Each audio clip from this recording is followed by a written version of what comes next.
నిజంగా కేసీఆర్ గారు తెలంగాణ ఉద్యమంలో కలలు గన్నది ఇదే. మన భాషని, మన సంస్కృతిని గర్వంగా, సగౌరవంగా అందరి ముందు తెలంగాణ బిడ్డ ఎక్కడ ఉన్నా, దుబ్బాకలో ఉన్నా, దుబాయ్లో ఉన్నా, వారాసిగూడలో ఉన్నా, వాషింగ్టన్ లో ఉన్నా, అమీర్పేట్ లో ఉన్నా, అమెరికాలో ఉన్నా, ఎక్కడ ఉన్నా గొప్పగా ఘనంగా, ఖైరతాబాద్ లో ఉన్నా, ఖతార్ లో ఉన్నా, ఎక్కడ ఉన్నా గొప్పగా చేసుకోవాలన్న ఉద్దేశంతోనే మనం ఆనాడు తెలంగాణ రాష్ట్రం కోసం కొట్లాడి సాధించుకున్నాం.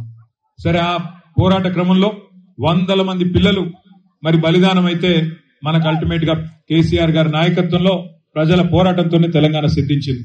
ఇవాళ ఇక్కడ మీరు పేర్చిన తంగేడు పూలను చూస్తుంటే ఒక్కొక్క అమరుడు నవ్వుతున్నట్టుగా మనందరికీ కూడా తెలంగాణ సాధిస్తున్న ప్రగతి పట్ల సంతోషంగా ఉన్నట్టుగా అనిపిస్తా ఉన్నది. మరి నిజంగా కూడా హృదయపూర్వకంగా ఇవాళ పక్కనే పద్మారావు గారు చెప్తా ఉన్నారు, ఒకనాడు తెలంగాణ రాష్ట్రం ఏర్పడక ముందు తెలంగాణ భాషలో, యాసలో ఒక పాట కూడా ఎక్కడ వినబడని పరిస్థితి.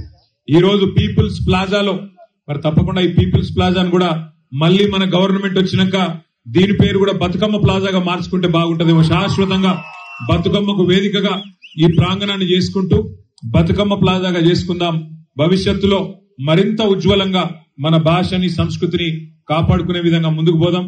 మీరు వచ్చింది రాజకీయపరమైన ఉపన్యాసాలు వినడానికి కాదు, కానీ నేను చూస్తా ఉంటే ఆ రామక్క పాటకి, దేక్లెంగే పాటకు కూడా మా ఆడబిడ్డలు ఏమీ తగ్గకుండా ధీటుగా మళ్లీ కేసీఆర్ గారిని ముఖ్యమంత్రి చేసేదాకా, తెలంగాణ తల్లి చేతి నుండి బతుకమ్మను తొలగించిన దుర్మార్గుణ్ణి ఇక్కడి నుంచి తరిమి కొట్టేదాకా, తెలంగాణ తల్లి చేతుల్లో తిరిగి బతుకమ్మను పెట్టేదాకా మన పోరాటం ఆగొద్దు.